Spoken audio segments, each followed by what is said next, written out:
बम बम महादेव बम बम। Hello नमस्कार आदाब सलाम सत श्री अकाल। केम छो कसे काय केरो हाल है केना छी यहाँ सब कैसन वानी हाउ आर यू कैसे हैं आप लोग केमो नाचो मनक्कम खम्हागनी हुकुम केमती अच्छंती की खबोर नमस्तु भ्यं देवी और सज्जनों। आज के इस वीडियो में मैं राजा मिश्रा आपको बताने जा रहा हूं तुला राशि फल 2024 के बारे में कि तुला राशि वाले लोगों का ये आने वाला वर्ष, ये आने वाला साल, ये आने वाला समय कैसा रहने वाला है, किस मामले में बढ़िया रहेगा, किस मामले में खराब रहेगा। इन सभी विषयों पर मैं आज के इस वीडियो में मैं आपके साथ चर्चा करने वाला हूं देवी और सज्जनों। सबसे पहले आप देखें कि आपके सामने जो कुंडली बनी हुई है ये तुला राशि वालों के लिए, तुला लग्न वालों के लिए, सबके लिए है। ये इसमें आप देखें कि कुंडली के पंचम भाव में शनि कुंभ राशि में बैठ करके शश नामक पंच महापुरुष राजयोग का निर्माण कर रहे हैं। राहु कुंडली के छठे भाव में बैठा हुआ है मीन राशि में, गुरु कुंडली के सप्तम भाव में और फिर अष्टम भाव में आ जाते हैं, केतु कुंडली के द्वादश भाव में बैठा हुआ है। इन सब का क्या अर्थ होगा इसको समझेंगे, लेकिन इससे पहले एक विशेष जानकारी आपको दे देता हूं। ये जो राहु है 29/11/2023 को ही यानी कि 2024 आने से एक महीना पहले ही आपके कुंडली के छठे भाव में आ जाएगा। इसका प्रभाव जो है सो एक महीना पहले से ही आपको दिखना शुरू हो जाएगा देवी और सज्जनों।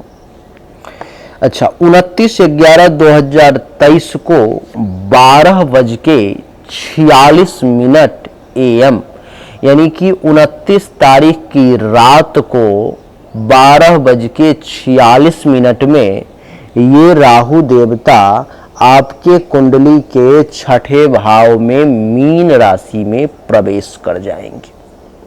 इसमें जो ये 12:46 की जो कहानी है, इसमें हमने जो आपको 12:46 वाली जो बात बताई है ये अद्वितीय है, ये थोड़ा अलग है, ये थोड़ा सा हटके है।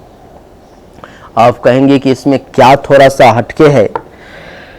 इसका अर्थ ये हुआ देवी और सज्जनों कि कौन सा ग्रह कितने बज के कितने मिनट में जगह परिवर्तन कर रहा है, ये जान लेने का अर्थ ये है कि अगर आपके पास आपकी जन्म तारीख, जन्म समय, जन्म स्थान है और सही समय है तो जो योग्य ज्योतिष हैं वो आपको ये तक बता सकते हैं कि कौन सी घटना आपके जीवन में कितने बज के कितने मिनट में होगी, ये तक पता लगाया जा सकता है। संभव है ऐसा, लेकिन शर्त वही है कि जन्म समय बिल्कुल एक्यूरेट होना चाहिए। अगर मिनट 2 मिनट का भी हेर फेर हो गया तो कई दिनों का हेर फेर हो जाता है देवी और सज्जनों घटनाओं में।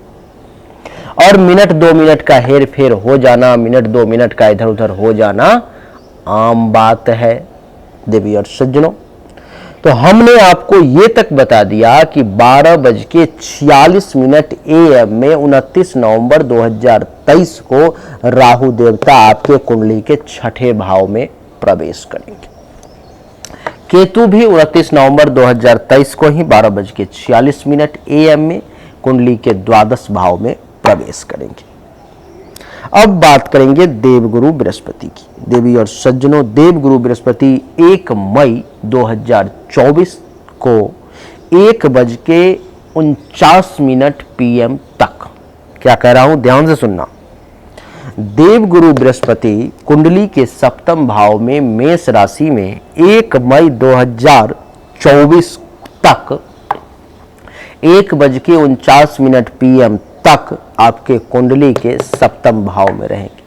लेकिन 1 मई 2024 को जैसे ही 1:50 हो जाएगा बस वो फटाक से धीरे धीरे यहाँ पे आ जाएंगे, यानी कि कुंडली के अष्टम भाव में आकाश मंडल में वो वृषभ के कंट्रोल में हो जाएंगे, वृषभ राशि में शुक्र के घर में वो चले जाएंगे।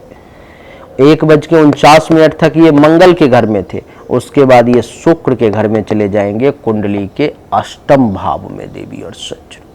इसका क्या प्रभाव होगा? इसमें जो 1:50 जो हमने आपको ये बताया, ये कमाल है, ये अद्वितीय है। जो ज्योतिष को जानने वाले लोग होंगे वो इस बात को भली भांति जानते होंगे। अब राशिफल तो शुरू करना ही है, लेकिन एक चीज बता दूं आपको कि आजकल हमारे पास में बहुत सारे लोगों की शिकायतें आ रही है। शिकायतें ये आ रही हैं कि गुरुदेव, मैंने बहुत सारे एस्ट्रोलॉजर से संपर्क किया, उन्होंने कुछ देखा, कुछ बताया, मैं संतुष्ट नहीं हो पाया, उनकी बातें जो है सो कुछ भी हमारे लिए सही साबित नहीं हुई।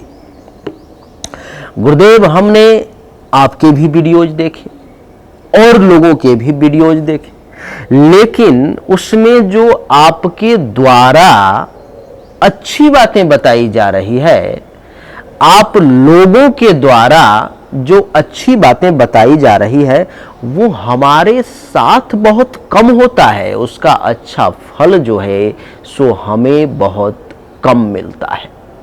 लेकिन वहीं पर जो बुरी बात आप बताते हो अथवा कोई भी दूसरे एस्ट्रोलॉजर बताते हैं, वो और बढ़ चढ़ करके और ज़्यादा से ज़्यादा जो है हमारे जीवन में लागू हो जाता है। यानी कि अच्छी घटनाएं कम हो रही हैं और बुरी घटनाएं हमारे जीवन में ज़्यादा हो रही हैं। इसका अर्थ ये गुरुदेव कि आपके द्वारा अथवा और विभिन्न ज्योतिषों के द्वारा जो जानकारी दी जा रही है वो हमारे ऊपर में लागू नहीं हो पा रही है, उसका फल हम राशि वालों को नहीं मिल रहा है। ऐसा तो नहीं कि आप लोगों की जो ज्योतिष विद्या है वो फर्जी है, आप लोग जो बताते हो ऐसे ही टाइम पास कर रहे हो, अथवा ज्योतिष विद्या सही है ही नहीं, ऐसी बात तो नहीं है। इसका जवाब आपके लिए सिर्फ इतना है कि अगर गोचर का जो फलादेश बताया जा रहा है, गोचर का जो फल बताया जा रहा है, अगर आपको उसका अच्छा रिजल्ट नहीं मिल रहा है देवी और सज्जनों, तो इसका अर्थ आप ये समझें कि आपके मूल जन्म कुंडली में निश्चित तौर पर में किसी न किसी मारक ग्रह का समय चल रहा होगा। आपके मूल जन्म कुंडली में निश्चित तौर पर में किसी ऐसे ग्रह की महादशा अंतरदशा चल रही होगी जो 6, 8, 12 में बैठा हुआ होगा, अथवा किसी ऐसे ग्रह का समय चल रहा होगा, किसी ऐसे ग्रह का समय चल रहा होगा आपके कुंडली में जो ग्रह नीच का होगा अथवा शत्रु क्षेत्रीय होगा, आपके लिए विनाशकारी होगा। ऐसे ग्रहों का समय जब मूल जन्म कुंडली में देवी और सज्जनों चलता है, तो बिना उसका उपाय किए हुए, बिना सही जानकारी के आप बीमारी का इलाज नहीं कर सकते। तब आपको कभी भी कितना भी अच्छा से अच्छा राजयोग क्यों न बन जाए, बड़ा से बड़ा गोचर में, आपको बहुत ज्यादा उसका फल नहीं मिल पाता। लेकिन हाँ, जब वहां पर में बीमारी पकड़ में आ जाएगी कि किस कारण से परेशानी हो रही है, जब ये बीमारी देवी और सज्जनों पकड़ में आ जाएगी और जब उसका आप इलाज करना शुरू कर दोगे, तो फिर देखो कि ये जो गोचर का जो फल है उसको भी अच्छा फल देने के लिए विवश होना पड़ जाएगा और देना पड़ेगा और आपको मिलेगा भी। तो इसके लिए क्या करना पड़ेगा आपको कि दिए गए व्हाट्सएप नंबर पर में आपको अपनी जन्म तारीख, जन्म समय, जन्म स्थान भेज देना पड़ेगा। जिसके पास में ये नहीं है वो अपने दोनों हाथ के हथेली के रेखाओं का फोटो खींच करके जो है व्हाट्सएप पर में डाल दे। जो उचित शुल्क है वो शुल्क जमा करके आप जानकारी ले सकते हैं, क्योंकि मुफ्त में मैं किसी को भी जानकारी नहीं देता, क्योंकि जो कम से कम इतना लोएस्ट मिनिमम अमाउंट नहीं अपने बलबूते पर में कर्म की बदौलत कमा पाएगा, उसको क्या भाग्य का साथ मिलेगा? कुछ नहीं मिल पाएगा, उसको जीवन में कुछ नहीं हो पाएगा। देवी और सज्जनों, आइए चर्चा को आरंभ करते हैं। मैं अपना परिचय दे दूं आपको। आप सब मुझे जानते ही हैं कि मेरा नाम राजा मिश्रा है। मैं Mishra for you YouTube channel पर मैं आपको ज्योतिष से संबंधित विभिन्न प्रकार की एक से बढ़ के एक जानकारी देता हूं। डॉक्टर सुनील शास्त्री चैनल पर मैं आयुर्वेद से संबंधित आपको विभिन्न प्रकार की जानकारी देता हूं। आप मुझे तब से जानते हैं जब अरविंद केजरीवाल की पहली बार सरकार बनी थी दिल्ली में, और हमने ये अनाउंसमेंट कर दिया था, हर जगह टीवी में, न्यूज़पेपर में, पत्रिका में आ गया था, जो एस्ट्रोलॉजर राजा मिश्रा ने अनाउंसमेंट किया है कि ये सरकार 90 दिन के अंदर में गिर जाएगी। और हुआ भी वैसा ही कि 49 दिन के अंदर में वो सरकार गिर गई। आप मुझे तब से जानते हैं। आप मुझे 2014 के लोकसभा चुनाव का जो रिजल्ट आने वाला था उसकी जो मैंने घोषणा की थी आप तब से जानते हैं। 19 के चुनाव की घोषणा की थी तब से जानते हैं। और भी देश दुनिया में विभिन्न सारी घटनाएं जो होती रहती हैं उसके बारे में जो अनाउंसमेंट मैंने की थी, आप मुझे हर जगह टीवी पर में, न्यूज़पेपर में, पत्रिका में, अलग अलग वेबसाइट पर में, अलग अलग चैनलों पर में आप मुझे देखते हैं। और आप सबके बदौलत और अपने ज्योतिष विद्या के बदौलत आज हमारा जो Mishra for you YouTube channel है वो दुनिया का सबसे बड़ा और सबसे ज़्यादा विश्वसनीय चैनल बन चुका है। आइए देवी और सज्जनों, अब चर्चा को आरंभ किया जाए और एक एक विषय पर में बड़े ही गहनता के साथ बहुत ही अच्छे तरीके से जो है सो जानकारी को हासिल किया जाए। देवी और सज्जनों, सबसे पहले जो हमारी चर्चा होगी वो देवगुरु बृहस्पति से चर्चा आरंभ करेंगे। देवगुरु बृहस्पति देवी और सज्जनों आपके कुंडली में 1 मई 2024 तक को 1:49 तक आपके कुंडली के सप्तम भाव में, कुंडली के सप्तम भाव में बैठने के कारण 1 मई 2024 तक आपके साथ कौन कौन सी घटनाएं हो सकती हैं, आप कैसे प्रकृति के रहेंगे, आप क्या करेंगे उसको समझिए।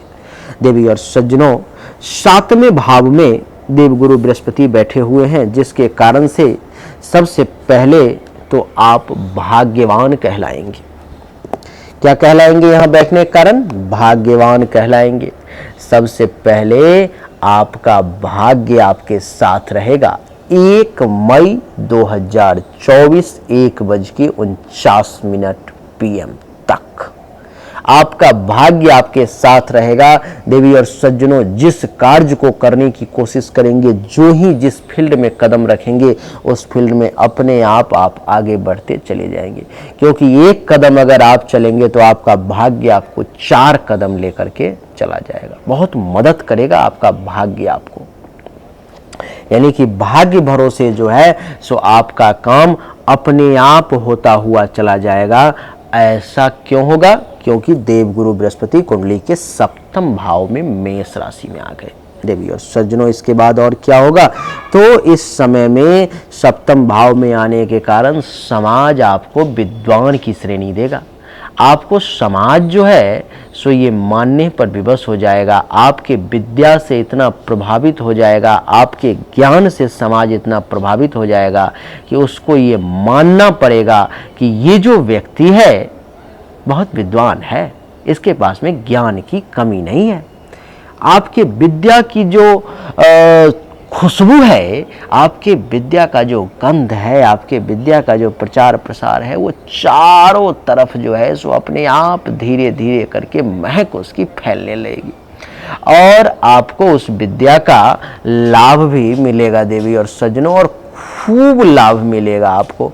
आप अच्छा खासा जो है सो लाभ कमा पाएंगे अपने विद्या का, और लोग आपको सबसे पहले तो भाग्यवान मानेंगे। आपके परिवार के लोग आपको भाग्यवान मानेंगे कि ये जो हमारा कार्य हो रहा है, ये जो हम लोग आगे बढ़ रहे हैं, ये जो हमारे परिवार के लोगों को लाभ मिल रहा है, उसमें इसके भाग्य का बड़ा योगदान है, क्योंकि ये जो व्यक्ति है बहुत भाग्यवान है। इसके भाग्य के कारण आज हम लोग इतना आगे जो है सो बढ़ रहे हैं, अथवा जो भी मुझे लाभ मिल रहा है, जो भी हमारे परिवार को लाभ मिल रहा है, उसमें आपके भाग्य का योगदान होगा, क्योंकि देवगुरु बृहस्पति सप्तम भाव में बैठ करके आपको भाग्यवान बनाते हैं। दूसरा, देवगुरु बृहस्पति सप्तम भाव में बैठ करके आपको विद्वान बनाते हैं। आपके विद्या की चर्चा, आपके ज्ञान की चर्चा जो है समाज में हर तरफ देखने को मिलेगी। देवी और सज्जन, इतना ही नहीं, कुंडली के सप्तम भाव में देवगुरु बृहस्पति के बैठने के कारण इस समय में आप एक अच्छे वक्ता के तौर पर भी जाने जाएंगे। समाज, देश दुनिया आपको एक अच्छा वक्ता मानेगा। अब कैसे मान लेगा, आप चुप रहेंगे तब तो मानेगा नहीं। वो देखेगा आपके वक्तव्य पावर को, वो देखेगा आपके बोलने की क्षमता को, वो देखेगा, परखेगा कि आपके पास वाक शक्ति कितनी है। और जब आप बोलने लगेंगे तो फिर आप बोलने लगेंगे। जब आप बोलेंगे तो लोगों को सुनने के लिए विवश होना पड़ेगा, पिन ड्रॉप साइलेंस होना पड़ेगा और सुनना पड़ेगा। आपके वक्तव्य में, आपके वाणी में इतनी शक्ति आ जाएगी माता सरस्वती, देवगुरु बृहस्पति की कृपा से, कि आपके बातों को बिना सुने हुए लोग जा नहीं पाएंगे। उनको सुनने पर में विवश होना पड़ेगा, सुनने पर में विवश होना पड़ेगा और वो आपकी बातों को सुनेंगे भी। देवी और सज्जनों, इतना ही नहीं, आप सिर्फ वक्ता ही नहीं, जो लोग ऐसे हैं जो चुनाव लड़ना चाह रहे थे, तुला राशि के हैं, मुखिया का, प्रधान का चुनाव लड़ना चाह रहे थे, उनके लिए भी 2024 बढ़िया रह सकता है। क्योंकि इस समय में आप प्रधान बन सकते हैं। आप मुखिया के चुनाव में, प्रधान के चुनाव में आपकी विजय हो सकती है। लेकिन एक बार जन्म कुंडली की जरूर जांच करवा लेना, उसके बाद इसमें पैसे लगाना, खर्च करना, खड़ा होना। आपके कुंडली में प्रधान बनने का बहुत ही प्रबल योग है। आप प्रधान बन सकते हैं, आप मुखिया बन सकते हैं। अगर आप किसी पंचायत के प्रधान नहीं बनते, अगर आपका राजनीति से कोई लेना देना नहीं है, तो आप जिस जगह पर काम कर रहे हैं उस जगह पर में आपको प्रधान अधिकारी बनाया जा सकता है। आपको हाई लेवल का पद, आपको हाई लेवल का पोस्ट जो है सो उस जगह पर में आपको दिया जा सकता है। और एक लीडर के तौर पर में आप उभर करके जो है देवी और सज्जनों सामने आएंगे और आपकी प्रधानता जो है सो सबको स्वीकार करनी पड़ेगी। देवी और सज्जन, कुंडली के सप्तम भाव में देवगुरु बृहस्पति के बैठने के कारण इतने चीजों की प्राप्ति के बावजूद आप में क्या आ जाएगा, आप में नम्रता रहेगी, आप में विनम्रता रहेगी।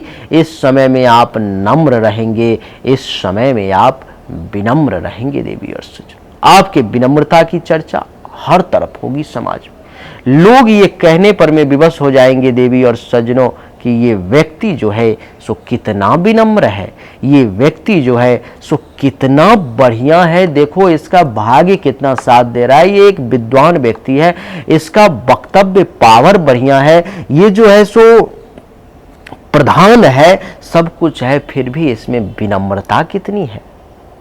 विनम्रता की शक्ति बहुत बड़ी होती है देवी और सज्जनों, ये नहीं मिल पाती सबको। रुपया, पैसा, धन दौलत सब कुछ मिल जाता है, लेकिन विनम्रता जो है देवी और सज्जनों ये लोगों को नहीं मिल पाती। इसकी कमी लोगों के जीवन में ज़्यादा देखने को मिलती है। आप देखेंगे जिस व्यक्ति को जो है सो जीवन में सब कुछ प्राप्त हो जाता है, सब कुछ तो आज तक किसी को प्राप्त ही नहीं हो पाया खैर, लेकिन जिस व्यक्ति को जितना एक्सपेक्टेशन जीवन से रहता है उससे ज़्यादा चीज़ें अगर उसको प्राप्त हो जाती है तो उसमें सबसे पहले जिस चीज़ की कमी होती है वो होती है विनम्रता की। वो विनम्र नहीं हो पाता, नम्र नहीं हो पाता। उसके अंदर सबसे पहली चीज़ें जो प्रवेश करती है वो होता है अहंकार, अहम, अभिमान, वो प्रवेश कर जाता है। और जिसके अंदर अहम, अभिमान, अहंकार, मैं ये प्रवेश कर गया तो वो व्यक्ति देवी और सज्जनों जीवन में विनाश की तरफ आगे बढ़ना शुरू हो जाता है। वो व्यक्ति जीवन में जो है सो बर्बाद होना शुरू हो जाता है। और फिर आप देखेंगे कि उसका जो साम्राज्य है वो कितना बड़ा भी क्यों न था, लेकिन अब जो है सो उससे ज़्यादा दिन वो चल नहीं पाएगा। साम्राज्य ढलना शुरू हो जाता है, साम्राज्य गिरना शुरू हो जाता है और धीरे धीरे धीरे धीरे करके उसका सर्वनाश हो जाता है। रावण का अहंकार नहीं टिक पाया। हमारी आपकी क्या हैसियत, मैं और आप किस लेवल पर में है, अपने आप को कहां पर में आप तौलते हो। अगर आज किसी के पास 10-20 लाख रुपए हो गए, अगर आज कोई 10-20-25-50 हजार रुपया कमाने लग गया, तो वो अपने बाह पर में बल देता है कि मैं पैसा वाला हूं, मुझे पैसा वाला बोलो, मैं शक्तिशाली हूं। अरे भाई कहां तक हो तुम? उसी 5 लोग में हो जो 20,000 से नीचे कमा रहे हैं, उसी के सामने तुम पैसे वाले हो। तुम जरा नजर उठा करके देखो, तुमसे जो आगे हैं वो 40,000 वाले हैं, उसके सामने तुम नीचे हो। जो 40,000 वाले हैं वो थोड़ा आगे देखें, उनसे सामने 1 लाख वाला है, और जो 1 लाख वाला है वो सामने देखे करोड़ वाला है, और जो करोड़ वाला है वो देखे अरब वाला है, और जो अरब वाला है वो देखे खरब वाला है। कहां है दुनिया में तुम्हारी, किस जगह पर में हो तुम? देवी और सज्जनों, ये अभिमान जो है तो किसी को नहीं छोड़ा आज तक। जब नारद जी में अभिमान आ गया, जो हर वक्त प्रभु के गुणगान में, प्रभु के भजन में ही लगे रहते हैं, जब उनमें अभिमान आ गया, अभिमान ने जब उनको नहीं छोड़ा, उनको जब विनाश के पथ पर लेके चला गया, तो मैं और आप किस हस्ती में हैं? कहते हैं किस खेत की मूली है। वही बात, तो नम्रता जो है आप में बनी रहेगी, आप विनम्र रहेंगे इस समय में। देवी और सज्जनों, जो तुला राशि के लोग हैं, जिनको ज्योतिष पर में इच्छा है, रुचि है, ज्योतिष पर में जो अधिकार प्राप्त करना चाहते हैं, जो सीखना चाहते हैं, उन लोगों के लिए इस समय में ज्योतिष विद्या में प्रवेश करने का बहुत अच्छा समय है। आप ज्योतिष विद्या को पूर्ण रूप से अध्ययन कर सकते हो, ज्योतिष विद्या में आप प्रवेश कर सकते हो, ज्योतिषी एक अच्छे आप बन सकते हो। सप्तम भाव में देवगुरु बृहस्पति आ गए हैं तुला राशि वाले, इसलिए आप एक अच्छे ज्योतिषी बन सकते हो। आप में ज्योतिष बनने की वो इच्छा, वो जज्बा, वो शक्ति जो है सो जागृत हो जाएगी। जो पहले से ज्योतिष है उसका ज्ञान बढ़ जाएगा 2024 में। वो ज्योतिष के क्षेत्र में एक से बढ़कर के एक जो है सो अध्ययन करना शुरू कर देगा। देवी और सज्जनों, उसका ज्ञान और तेजी से बढ़ना शुरू हो जाएगा। जो व्यक्ति ज्योतिष के प्रोफेशन में है, जो व्यक्ति धर्म कर्म के प्रोफेशन में है, जो व्यक्ति जो है सो धर्म से जुड़ा हुआ है, ईश्वर के किसी भी माध्यम से ईश्वर से जुड़ा हुआ है, शास्त्रों से जुड़ा हुआ है, और यदि वही उसका पेशा है, तो 2024 में कमाल होगा उसके साथ।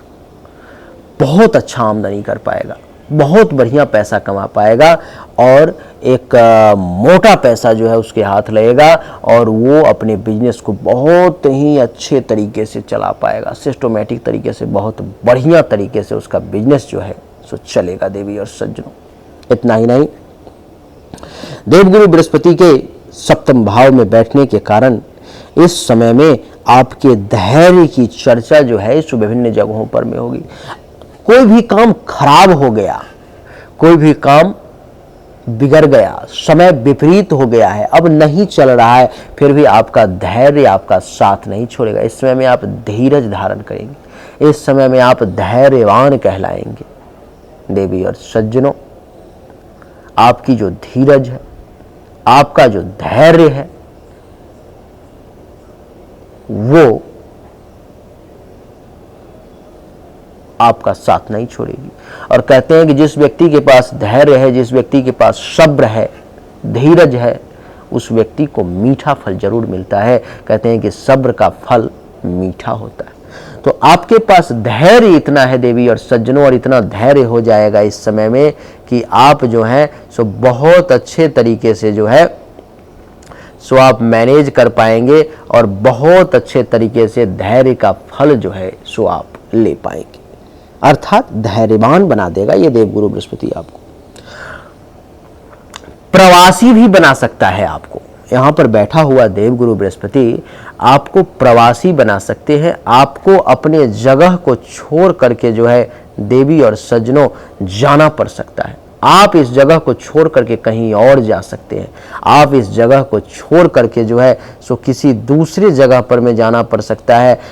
अपने घर को छोड़ करके परवास, दूसरी जगह वास करना पड़ सकता है। दूसरी जगह जो है आपको देवी और सज्जनों रहना पड़ सकता है। क्यों? क्योंकि देवगुरु बृहस्पति सप्तम भाव में है, 1 मई तक वो आपको प्रवासी बनाना चाहते हैं। इतना ही नहीं, देवगुरु बृहस्पति के सप्तम भाव में बैठने के कारण चेहरे पर में एक बहुत ही सुंदर तेज आ जाएगा।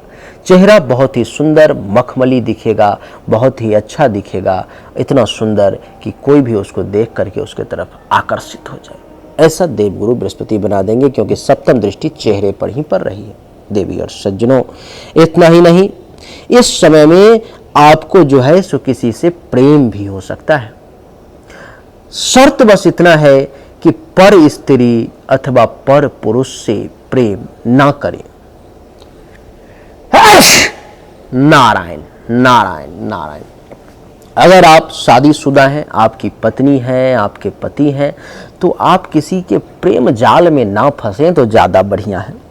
नहीं तो यहां बैठा हुआ देवगुरु आपको पर स्त्री अथवा पर पुरुष के साथ जो है तो समागम करने के लिए, संबंध बनाने के लिए उत्तेजित कर सकता है, आपको उस जाल में फंसा सकता है। उससे आपको बचना चाहिए। अगर आप अविवाहित हैं, तब आपको किसी अच्छे पार्टनर की तलाश है, तो वो आपको मिल सकता है। किसी से प्रेम के बंधन में आप बंध सकते हैं। देवी और सज्जनों, देवगुरु बृहस्पति 1 मई 2024 के 1:49 के बाद यानी कि 50वें मिनट में कुंडली के अष्टम भाव में प्रवेश कर जाएंगे। जब कुंडली के अष्टम भाव में देवी और सज्जनों प्रवेश कर जाएंगे तो क्या होगा? कुंडली के अष्टम भाव में प्रवेश करने के कारण 1 मई के बाद आपकी जिंदगी को ये बढ़ाने की कोशिश करेंगे। देवगुरु बृहस्पति का ये प्रयास रहेगा कि आपको दीर्घायु बनाया जाए, आपके जिंदगी के क्षणों को और बढ़ा दिया जाए, आपकी आयु लंबी कर दी जाए। आपके ऊपर में किसी प्रकार का जान का अगर कोई खतरा भी हो तो उसको ये हर लेने की कोशिश करेंगे 1 मई 2024 के बाद। देवी और सज्जनों, आपकी जानकारी के लिए बता दूं कि कुंडली के अष्टम भाव में देवगुरु बृहस्पति के आने के कारण आपको 1 मई 2024 के बाद आपको ये चरित्रवान बना सकते हैं, ये शील संपन्न आपको बना सकते हैं। आपका चरित्र फिर से कंट्रोल में आ जाएगा। 1 मई 2024 तक किसी के साथ अफेयर में पड़ने का योग है, पर स्त्री पर पुरुष के साथ संबंध बनने का योग है। लेकिन 1 मई 2024 के बाद क्या होगा? शील संपन्न हो जाएंगे, चरित्र की रक्षा करेंगे, चरित्रवान हो जाएंगे आप। देवी और सज्जनों, इतना ही नहीं, अष्टम भाव में बैठा हुआ देवगुरु बृहस्पति 1 मई 2024 के बाद आपको सुखी भी बना देंगे। इस समय में आपको विभिन्न प्रकार के सुख भोग की जो इच्छा है वो देवगुरु बृहस्पति आपके लिए उपलब्ध करवाएंगे, वो आपको मिलेगा। देवी और सज्जनों, इतना ही नहीं, आपकी जानकारी के लिए बता दूं कि अष्टम भाव में बैठा हुआ देवगुरु बृहस्पति आपको शांत रखेगा। शांति आपके चेहरे पर दिखेगी। शांताकारं भुजग शयनं पद्मनाभं सुरेशं। शांति भगवान विष्णु के चेहरे पर में दिखती है, और शांति इस समय में विष्णु के रूप देवगुरु बृहस्पति के कारण जो है सो आपके चेहरे पर में भी दिखेगी। आपका चेहरा बड़ा शांत, सुंदर, सौम्य दिखाई देगा। कहते हैं कि आप इस समय में सप्तम दृष्टि द्वितीय भाव पर में है, मधुर भाषी बना देगा आपको। मीठा बोलेंगे, इतना मीठा बोलेंगे, इतना मीठा बोलेंगे कि लोग जो है सो आपकी बातों को हमेशा सुनना चाहेंगे, आपके पास बैठना चाहेंगे, आपसे बातचीत करना चाहेंगे, चाहेंगे कि आपके साथ संबंध जो है सो बढ़िया बना करके चले। आपका काम जो है आपकी वाणी के कारण, बोलने के कारण जगह जगह पे अपने काम को आप बना लेंगे आप, क्योंकि वाणी जब आपके मुख से निकलेगी तो वो मधु में से डुबो करके निकलेगी, बहुत मीठा। देवी और सज्जनों, इतना ही नहीं, आपकी जानकारी के लिए बता दूं कि आप इस समय में विवेकी कहलाएंगे। क्या कहलाएंगे?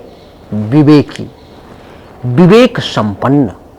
आपका बुद्धि, विवेक आपका साथ देगा, और हर एक कदम पर में आप ऐसे चलेंगे जैसे एक विवेकी व्यक्ति चलता है। फेल नहीं करेंगे आप, आपका हर एक कदम सफलता का सूचक होगा और दूसरों के लिए सीखने का रास्ता होगा।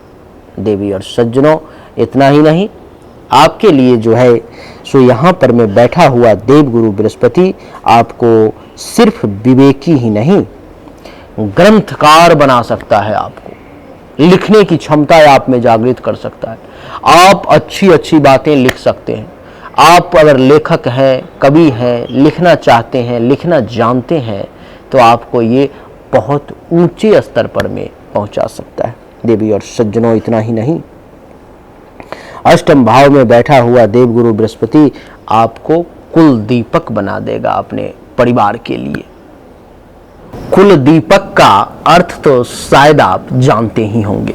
देवी और सज्जनों, हर व्यक्ति की इच्छा होती है, हर इंसान दुनिया में जिसने भी जन्म लिया है उस व्यक्ति की इच्छा होती है कि कुल का दीपक मैं जरूर बनूं, अपने परिवार के लिए, खानदान के लिए, अपने वंश के लिए, अपने समाज के लिए, अपने गांव के लिए कुछ ना कुछ ऐसा जरूर करूं जिससे लोग मुझे कुल दीपक के रूप में देख सके। कुल का दीपक अर्थात कुल दीपक, ये साधारण बात नहीं है देवी और सज्जनों। सबके परिवार में ऐसे लोग जन्म नहीं लेते जो कुल दीपक होते हैं। बहुत कम 100, 200, 500, 1000 में से एक आध परिवार में ऐसे लोग जन्म लेते हैं जो कुल दीपक होते हैं देवी और सज्जनों। और वो अवसर ईश्वर आपको दे रहा है इस समय में। 1 मई 2024 के बाद आपको ये अवसर मिल रहा है कुल दीपक बनने का। आप इस अवसर को जाने मत देना। आप निश्चित तौर पर में देवगुरु बृहस्पति का सपोर्ट है आपको 1 मई 2024 के बाद, और कुल दीपक बनने में ये आपको हर रास्ता खोल करके रख देंगे। आप अपने इस दुनिया को छोड़ने से पहले आप अपने परिवार के लिए इतना कुछ कर दो, इतना कुछ कर दो अपने कुल के लिए, अपने वंश के लिए, अपने परिवार के लिए, कि जब इस दुनिया को छोड़ करके चले जाओ ना, तो लोगों को ये कहना पड़े, अपने परिवार वाले को नहीं, दूसरे परिवार वाले लोगों को ये कहना पड़े, गांव समाज के लोगों को ये कहना पड़े कि ये जो व्यक्ति था इसके परिवार का, यही रीढ़ का हड्डी था इसके परिवार का। वो जब तक रहा तब तक तो परिवार बहुत अच्छा रहा, तब तक मैं उसके यहाँ जाता था, बहुत अच्छा था। लेकिन जब वो चला गया, अब कुछ नहीं बचा उस परिवार में, कुछ नहीं है अब। वही उस परिवार का कुल दीपक था, और वो कुल दीपक बनने का मौका भगवान नारायण देवगुरु बृहस्पति आपको दे रहे हैं 2024 में। तो आप अपने कर्म की बदौलत, अपने मेहनत की बदौलत, अपने धर्म की बदौलत, अपने अच्छे कर्मों की बदौलत कुल दीपक जरूर बनना है आप। ये मेरा आपसे आग्रह भी है देवी और सज्जनों।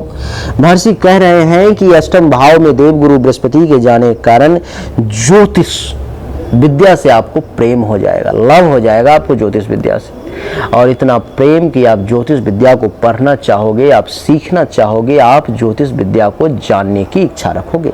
आप विभिन्न प्रकार के पुस्तकों को पढ़ोगे, वीडियोज को देखोगे, यूट्यूब पर में, गूगल पर में आप ज्योतिष विद्याओं के बारे में विभिन्न विभिन्न चीज़ों को रिसर्च करोगे, सर्च करोगे, पढ़ने की कोशिश करोगे, किताबों को पढ़ोगे, यानी कि ज्योतिष और ज्योतिषी दोनों से प्रेम हो जाएगा। दोनों विद्या आपको बहुत अच्छी लगेगी, बहुत जानने का मन होगा आपको। देवी और सज्जनों, इतना ही नहीं, इस समय में आपके अंदर लोभ भी जो है सो प्रवेश कर जाएगा।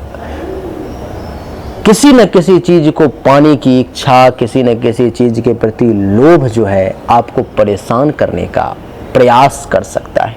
देवी और सज्जनों, इतना ही नहीं, इस समय में कुछ पेशाब के रास्ते से संबंधित लिंग, योनि, गुदा मार्ग, छाती, अंडकोश, इन सब के रिगार्डिंग किसी प्रकार की समस्या, किसी प्रकार की परेशानी जो है सो आपके सामने में आ सकती है। नहीं कि जो गुप्त रोग है, जो गुप्त अंग है, जिस अंग के बारे में हम डॉक्टर के सिवा जल्दी किसी को नहीं बताना चाहते, उस अंग से संबंधित कुछ परेशानी आपको 2024 में 1 मई के बाद कुछ परेशान कर सकती है।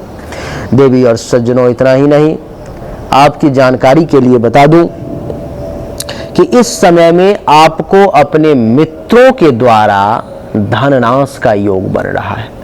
आप कितना भी कुछ कर लें, कितना भी कुछ कर लें, लेकिन दोस्तों से अगर आप नहीं बच पाए 2024 में 1 मई 2024 के बाद, तो आपका एक मोटा अमाउंट, ज़्यादा पैसा इस वर्ष दोस्तों के द्वारा खराब कर दिया जाएगा, धन का नाश हो जाएगा। मोटा पैसा क्यों? दोस्तों के कारण से। तो मित्र बहुत सोच समझ करके बनाएं और समझ करके चलें, संभल करके चलें। देवगुरु बृहस्पति के बाद अब चर्चा करेंगे कर्म फलदाता, न्यायाधीश, जज, मजिस्ट्रेट शनिदेव के बारे में। शनिदेव आपके कुंडली के देवी और सज्जनों 5वें भाव में बैठे हुए हैं, कुंभ राशि में बैठे हुए हैं। 5वें भाव में बैठा हुआ शनिदेव आपको बात रोगी भी बनाते हैं। कहते हैं कि कफ, पित्त और बात, ये 3 चीजें जिनकी खराब हो जाए उसको 148 प्रकार की जो है सो बीमारी होती है। जिसका बात खराब हो जाए उसको 40 प्रकार की बीमारी होती है देवी और सज्जनों। तो बात से संबंधित कुछ न कुछ परेशानी जो है आपके सामने में आ सकती है। वात रोग आपको कुछ परेशान कर सकता है। इस सभी समस्या के लिए मैं डॉक्टर सुनील शास्त्री चैनल पर मैं आपको आयुर्वेदिक औषधि के बारे में बताता हूं जो आपकी सुरक्षा करता है, बिना एक पैसा खर्च किए आपकी रक्षा करता है। देवी और सज्जनों, शनि के कारण 5वें भाव में बैठने के कारण आपके अंदर भ्रमण करने का जो इच्छा है वो जागृत हो जाएगा। इस समय में आपके मन में ये विचार होंगे कि भ्रमण किया जाए, आपके मन में ये भाव आएगा कि घूमा जाए, चलो टालते हैं, क्या बैठे रहना। अलग अलग जगहों पर में घूमने का मन करेगा। अलग अलग देश, अलग अलग राज्य, अलग अलग जिला, अलग अलग नदी, नहर, वन, जंगल, प्राकृतिक चीज़ों का आनंद लेंगे और घूमने के लिए आप जाएंगे। 2024 में भ्रमण करने का बहुत ही योग है आपके लिए। देवी और सज्जनों, इतना ही नहीं, 2024 में शनिदेव के कारण भी आपको विद्वान की श्रेणी में रखा जाएगा। शनिदेव के कारण भी आप विद्वान कहलाएंगे देवी और सज्जनों। इतना ही नहीं, 2024 में शनिदेव के कारण आप उदासीन भी थोड़े से रहेंगे, उदास भी थोड़े से रहेंगे। 2024 में संतान का सुख मिलेगा। जिसको बच्चा नहीं हुआ है अभी, जिसको संतान नहीं है, वो संतान की प्राप्ति चाहता है तो शनिदेव आपकी झोली को भर देंगे 2024 में और आपको संतान की प्राप्ति करवाएंगे, संतान की प्राप्ति होगी। इतना ही नहीं, आलस्य आपके अंदर प्रवेश कर सकता है। चीजें जो इतनी प्राप्त होंगी तो वो आलस्य को इनिशिएट करेगा, आलस्य को आपके अंदर डालने का प्रयास किया जा सकता है। आप आलसी हो सकते हैं, आलस्य आपको ज्यादा घेर सकता है जिसके कारण से आप थोड़े से परेशान हो सकते हैं। तो आलस्य से बचने की कोशिश करेंगे तो ज्यादा बढ़िया रहेगा। आलस्य के बाद चंचल भी आप रहेंगे। एक जगह टिक करके रहना, एक जगह बैठना आपको अच्छा नहीं लगेगा। चंचलता आपके अंदर आ जाएगी, दौड़ के इधर दौड़ के उधर, दिमाग कभी यहाँ है कभी वहाँ, एक काम ये कर रहा हूँ दूसरी जगह दिमाग, इस प्रकार की चीजें आपके अंदर जो है सो आती हुई नजर आएगी देवी और सज्जनों। तो चंचलता भी शनि के कारण आपको थोड़ा सा परेशान करेगा। बात करेंगे देवी और सज्जनों राहु और केतु के बारे में। राहुदेव आपके कुंडली के 6ठे भाव में विराजमान है।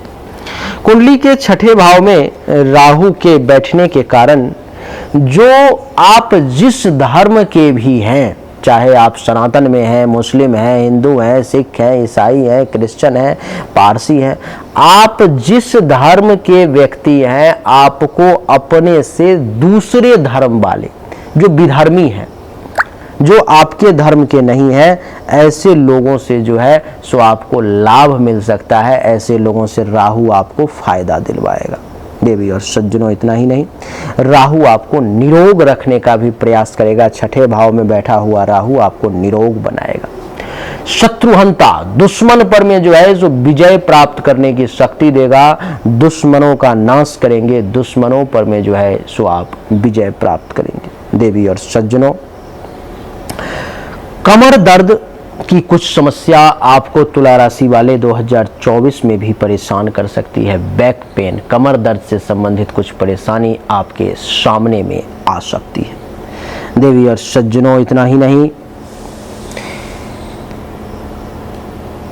पराक्रमी आप बने रहेंगे। आपके पराक्रम की चर्चा हर तरफ होगी। अपने बलबूते पर में, अपने पराक्रम के बदौलत आप इस दुनिया के किसी भी कार्य को करने में सक्षम अपने आप को महसूस करेंगे। इतना ही नहीं, बहुत बड़े बड़े कार्य जो है सो करने का अवसर आपको राहु प्रदान करेगा।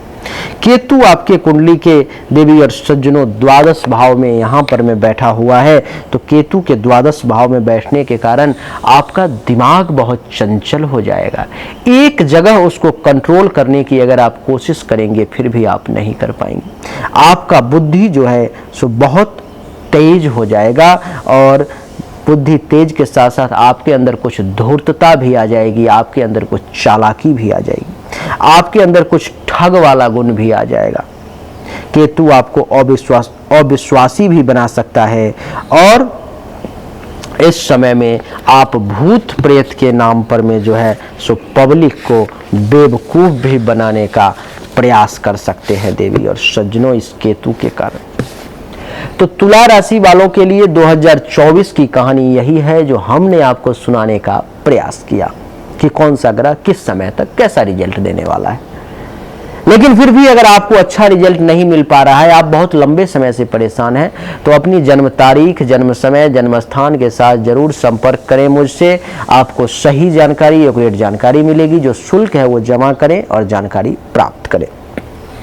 उम्मीद करता हूं कि आपको हमारा वीडियो पसंद आया होगा, अच्छा लगा होगा। अगर आपको पसंद आया, अच्छा लगा तो इस वीडियो को लाइक करें, शेयर करें, चैनल को सब्सक्राइब करके इसके बेल आइकन के बटन को दबाएं। एक बार फिर से आप सभी का बहुत बहुत धन्यवाद। Thank you so much. जय हिंद, वंदे मातरम। बोलिए राधे राधे।